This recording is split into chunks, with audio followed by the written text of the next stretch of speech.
Dumating na yung isa ko pang toy. Scooter. I-unbox natin to.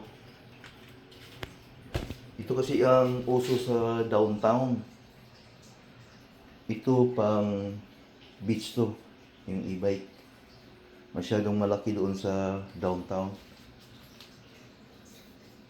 Maraming nag-i-scooter doon sa downtown. Kaya kailangan meron din tayo.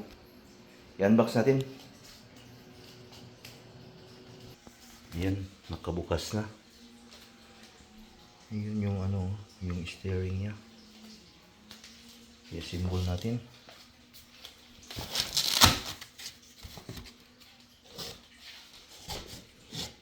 Ilabas natin sa box. Yan, nakalabas na.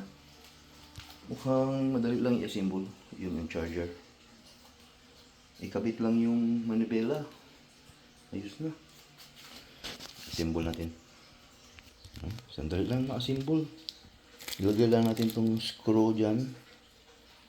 Ayos na. Tapos i-charge. I-full charge natin. Yan ready to go na. Naalala ko noon, siguro mga 7 years old ako. Mayroon akong ganito. Kahoy lang akong gumawa. Yung gulong bearing. Ayun, high-tech na Ganda ng ilaw May ilaw siya sa side. Ito may headlight. Ano yung headlight?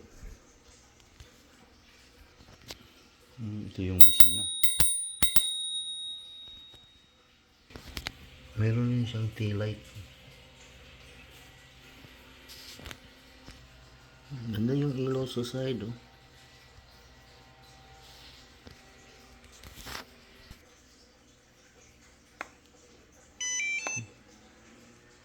Tatakbo daw ito ng 30 miles per hour.